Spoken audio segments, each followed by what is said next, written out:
ये पूरा 20 एम्पियर से इक्विप्ड है।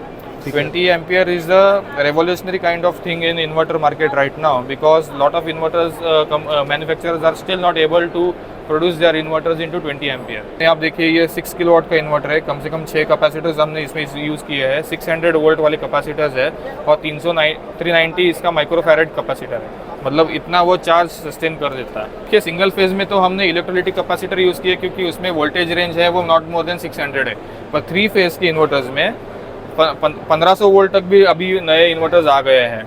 तो वो ओवरकम करने के हिसाब से हमने इलेक्ट्रोलिटिक में ना जाते हुए हमने थिन फिल्म कैपेसिटर यूज़ किया है। थिन फिल्म कैपेसिटर्स की पोलैरिटी का कोई मायना नहीं रहता है, इन्वर्टर्स में कोई ऑयल नहीं रहता है, chemical compositions dielectric papers रहते हैं और इसकी खुद की लाइफ जो रहती है वो 15 साल 18 साल तक रहती है। हेलो फ्रेंड्स, REI एक्सपो जो कि India expo centre greater Noida में स्टार्ट हो चुका है और सोलर मैन्युफैक्चरिंग से लेकर काफ़ी सारी कंपनीज ने यहाँ पर पार्टिसिपेट किया हुआ है। और अभी एक ऐसी कंपनी के स्टॉल पर मैं खड़ा हुआ हूँ जो कि संसाथी सोलर है। लेटेस्ट टेक्नोलॉजी के प्रोडक्ट इन्होंने अभी लॉन्च किए हैं। तो क्या प्रोडक्ट लॉन्च किए हुए हैं और किस तरह से आपके लिए बेनिफिशियल होने वाले हैं वो जान लेते हैं। तो hello sir, how are you? Hi sir, I am Akash Marodkar, Sansathi solar private limited का owner and founder of managing director of Sansathi solar private limited. तो क्या प्रोडक्ट की रेंज सर इस बार एक्सपो में लेकर आए हैं? प्रोडक्ट रेंज जो लाई है सिंगल फेज में 2.4 से लेकर 6 किलोवाट तक हमने सिंगल फेज में प्रोडक्ट रेंज लाई है और 3 फेज में जो हमने प्रोडक्ट रेंज लाई है 5 किलोवाट से लेकर 30 किलोवाट में लाई है, जिसमें हमने हम इंडिया के central India's leading solar inverter manufacturer है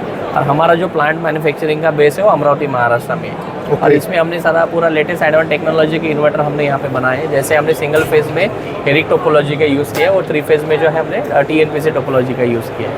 अगर आप भी इस तरह के प्रोडक्ट की आपको डिमांड है या B2B में या B2C में आप कनेक्ट हो जाना चाहते हैं तो अभी इंडिया एक्सपो सेंटर में एग्जीबिशन लगी हुई है REI, इसमें कनेक्ट हो सकते हैं या फिर आप डायरेक्टली इनकी वेबसाइट के थ्रू या कॉन्टैक्ट नंबर डिटेल के थ्रू आप इनसे रीच आउट कर सकते हैं। तो करते हैं वीडियो को start.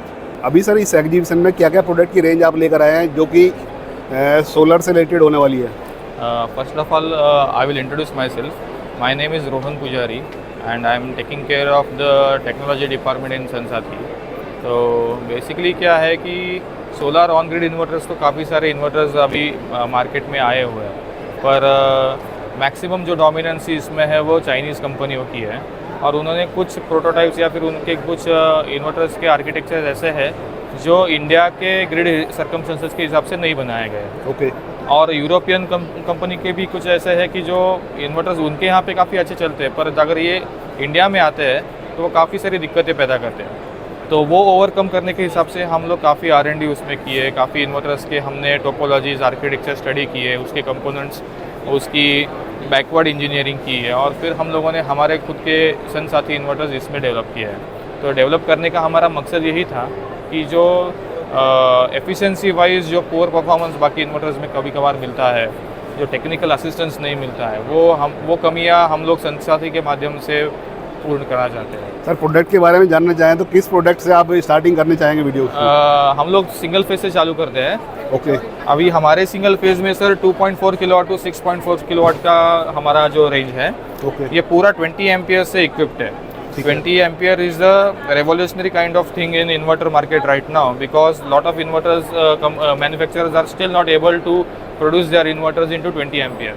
Maximum they have 13 amperes or 16 amperes with them. अभी होता क्या है, जिस तरीके से अभी पैनल वाले लोग तरक्की कर रहे हैं तो पॉली तो बंद हो गया, फिर मोनो आ गया, मोनो में पर्क आ गया, मोनो के पर्क के बाद टॉपकॉन आ गया, टॉपकॉन के बाद HJT आ गया, HJT के बाद शायद परवोस्क्विट आएगा। तो परवोस्क्विट और ये सब जो पैनल्स हैं उनमें अगर करंट का एनालिसिस करते हैं तो वो 20 एम्पियर्स तक जा सकता है। ओके। 18 एम्पियर्स 19 एम्पियर्स तो उसका रेगुलर करंट रहेगा। मीन्स लेटेस्ट टेक्नोलॉजी को यूज़ कर आपने इन प्रोडक्टों को मॉडिफाई किया है, अपनी R&D में के थ्रू डेवलप किया हुआ है। बिल्कुल सही है। और जब ये करंट जिस तरीके से एस्केलेशन होता है DC करंट का, तो उस तरीके से उसका इन्वर्टर का टोपोलॉजी भी चेंज करनी पड़ती है, उसकी अरिथमेटिक भी चेंज करनी पड़ती है करंट की। तो इसीलिए काफ़ी सारे इन्वर्टर जो आप मार्केट में देखेंगे, आप महसूस करेंगे तो वो सब डाई कास्टेड नहीं है, वो सब शीट मेटल या बेंडिंग पंचिंग वाले इन्वर्टर्स है। हमने हमारे इन्वर्टर्स सिंगल फेज हो या 3 फेज हो, ये सभी डाई कास्टिंग में किए हुए हैं। इसमें एल्यूमिनियम एलॉय डाई कास्टिंग है, मतलब एल्यूमिनियम की मात्रा इसमें 87% से ज़्यादा है और बाकी 2-3 केमिकल कंपोजिशंस और मेटालिक कंपोजिशंस हम लोग उसमें यूज़ करके इसकी डाई बनाए। ये सिंगल हैंडेडली डाई बनाई हुई है, जिससे कि कोई उसमें ह्यूमन टच नहीं है हीट डिसिपेशन 100% रहेगी। और स्टार्टिंग जो रेंज की मैं बात करूं तो सर किस रेंज से जो सोलर जो इन्वर्टर हैं आपके स्टार्ट हो जाते हैं और मैक्सिमम कितनी रेंज तक जाते हैं? सिंगल फेज में जैसे मैंने कहा कि 2.4 किलोवाट टू 6.4 किलोवाट की ये हमारी रेंज है। ये सिंगल एमपीपीटी और ड्यूअल एमपीपीटी में आएगी। 3 फेज में हमारी जो रेंज है वो 5 किलोवाट टू 30 किलोवाट की है। ओके। और आपने सारा डिस्प्ले भी किया हुआ है, भाई क्या क्या बेनिफिशियल होने वाले हैं, क्या क्या बेनिफिट्स होने वाले हैं? अभी देखिए हम लोग फॉर एग्जांपल अभी सिंगल फेज से शुरुआत करते हैं। तो सिंगल फेज में हमने बूस्टर कैपेसिटर्स जो है वो काफ़ी सारे इन्वर्टर्स में कॉम्प्रोमाइज स्टेट में रहते हैं। वो कैपेसिटर की संख्या बहुत कम कर दिया जाती है, जिससे कि उसका फिल्टरिंग इफेक्ट जो है वो होता नहीं है उतना और इन्वर्टर फेल हो जाते हैं। हमने आप देखिए ये 6 किलोवाट का इन्वर्टर है, कम से कम 6 कैपेसिटर्स हमने इसमें यूज़ किए हैं। 600 वोल्ट वाले कैपेसिटर्स है और 390 इसका माइक्रोफैरेड कैपेसिटर है। मतलब इतना वो चार्ज सस्टेन कर देता है जी। और इससे आगे भी मैं देख पा रहा हूँ तो सर वो वाली रेंज किस तरह की है? ये 3 फेज के है, ये तो काफ़ी एडवांस है। ओके। सभी इन्वर्टर्स में हमने टाइप 2 एसपीडीज यूज़ की हुई है, डीसी साइड भी और एसी साइड भी, प्लस गैस डिस्चार्ज ट्यूब भी यूज़ की हुई है। गैस डिस्चार्ज ट्यूब मतलब क्या रहता है, एक तरीके से ये जो ट्यूब है, ये ट्यूब के अंदर एक तरीके से गैस फिलअप होता है, गैलेनियम आर्सेनिक कंपाउंड रहता है। बाय एनी चांस अगर लाइटनिंग हो जाती है तो और इन्वर्टर के नज़दीक कहीं लाइटनिंग गिर जाती है तो ये जीडीटी वो लाइटनिंग एब्जॉर्ब कर लेती है, उसकी पूरी एनर्जी एब्जॉर्ब कर लेती है और ग्राउंड कर देती है। इट मीन्स सेफ्टी के लिहाज से भी ये Safety के purpose से पूरे सेफ प्रोडक्ट है और जो यूजर को कोई दिक्कत इन तरह की प्रोडक्ट में नहीं होने वाली है। बराबर। अभी देखिए सिंगल फेज में तो हमने इलेक्ट्रोलिटिक कैपेसिटर यूज़ किया क्योंकि उसमें वोल्टेज रेंज है वो नॉट मोर देन 600 है। पर 3 फेज के इन्वर्टर्स में 1500 वोल्ट तक भी अभी नए इन्वर्टर्स आ गए हैं। तो वो ओवरकम करने के हिसाब से हमने इलेक्ट्रोलिटिक में ना जाते हुए हमने थिन फिल्म कैपेसिटर यूज़ की है। ठीक है। थिन फिल्म कैपेसिटर्स की पोलैरिटी का कोई मायना नहीं रहता है, इन्वर्टर्स में कोई ऑयल नहीं रहता है, chemical compositions dielectric papers रहते हैं और इसकी खुद की लाइफ जो रहती है वो 15 साल 18 साल तक रहती है। इस तरीके से हम लोग कह सकते हैं कि we can proudly say that our inverter has carrying the warranty of 8 years.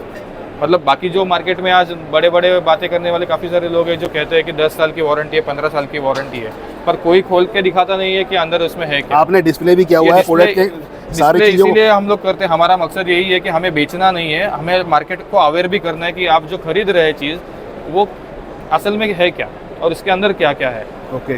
तो और मैं एसी साइड सर भी पीछे- काफ़ी सारी चीज़ें हमने इसमें इक्विप की हुई है जी। ये स्टैटिक ईएलसी भी है।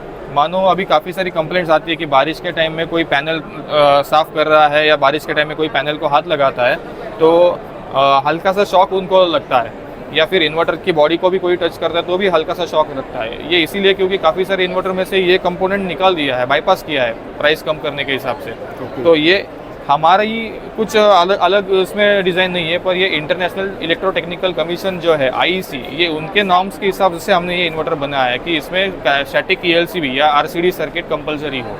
Okay. In case of leakage current shock ना बैठे इसके लिए ये इन्वर्टर में लगाया हुआ है। ठीक है। और सर मैं एक और रेंज देख पा रहा हूँ, इसमें और इसमें क्या डिफरेंस है सर? नहीं, ये वापस सिंगल फेज ही है। ठीक ये है। डिस्प्ले के हिसाब से हमने ओके। वो यहाँ पे इन्वर्टर ऐसे रखे हुए हैं। ठीक है। ये पूरी इन्वर्टर आप देखिए सर, ये पूरी डाई कास्टेड है, इसमें ह्यूमन टच कोई भी नहीं है, कहीं भी वेल्डिंग नहीं आपको दिखाई देगी।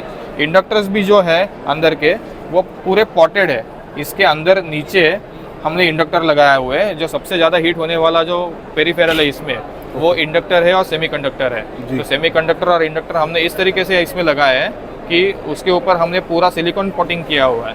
सिलिकॉन पॉटिंग से क्या होता है, एक तो उसका हीट डिसिपेशन बढ़ जाता है, अच्छे तरीके से इवनली हीट डिसिपेट करता है, और दूसरी चीज़ ऐसी है कि उसकी हमिंग नॉइज वाइब्रेशन बंद हो जाती है। और सर मैं ये वाला जो प्रोडक्ट देख पा रहा हूँ ये भी सेम ही प्रोडक्ट है? ये भी जो सेम डिस्प्ले प्रोडक्ट है, ये भी आपने सेम प्रोडक्ट है। ये 30 किलोवाट का सिस्टम है। ओके। 15 किलोवाट के ऊपर के जो इन्वर्टर है, जब हम लोग डाई कास्टिंग में जाते हैं तो उसको फोर्स्ड कूलिंग लगता है। ये नेचुरल कूलिंग तो रहता ही है, जी। पर ज़्यादा हीट होता है तो हमें फोर्स कूलिंग से उसको ठंडा करना पड़ता है। ओके। तो वो केस में हमने इन्वर्टर्स में IP68 फैन भी लगाए हुए हैं। तो ये जो नीचे लगाए हुए हैं सब फैंस है, ये IP68 है। इनकी खुद की लाइफ जो है it is more than 10 to 12 years. तो उस हिसाब से हम लोग ये सब इन्वर्टर्स के जो कंपोनेंट्स है और उसका मीन टाइम बिटवीन फेलियर निकालने के बाद हम लोग कह सकते हैं कि हमारे इन्वर्टर्स की warranty is more than 8 years. Sir market में काफ़ी सारे इन्वर्टर्स अवेलेबल हैं, बट आपने जो टेक्निकलिटीज़ और स्पेसिफिकेशन बताई है इनके अगर गौर किया जाए तो काफ़ी सारी यूनिक जो प्रोडक्ट की रेंज है वो आपके पास अवेलेबल है। यस। जी। ये डिस्प्ले यहाँ पे करने का मकसद ही हमारा ऐसा है कि हमें बेसिकली मार्केट को ज़्यादा अवेयर करना है कि इस तरीके से मतलब जो एक तरीके से मार्केट में एक ट्रेंड सेट हो गया है कि आदमी लोग खुद के बेंचमार्किंग कॉस्टिंग निकाल देते हैं। हाँ, इन्वर्टर मुझे खरीदना है 3 kilowatt, I will not spend more than 15,000 rupees. पर असल में 15,000 में मिलने वाला 10 या 12,000 में मिलने वाला जो इन्वर्टर है उसमें क्या क्या चीज़ों की कमियां हैं जो कि नेसेसरी है इन्वर्टर के लिए, उसके लाइफ के हिसाब से, ये कोई देखता नहीं है। और बाद में यही लोग हैं जो पछताते हैं कि अरे यार वारंटी में उन्होंने सपोर्ट नहीं किया, या फिर वारंटी में वो सपोर्ट कर रहे हैं पर रिप्लेसमेंट आते हैं और जाते हैं, उसमें हमें रूट कॉज एनालिसिस कोई करके नहीं दे रहा है, ये क्यों ख़राब हो रहा है ये कोई बता नहीं रहा है। तो इसके लिए हम लोग ज़्यादा तरीके से हमें टेक्निकल अवेयरनेस यहाँ पे तैयार करनी है। Okay sir, thank you. या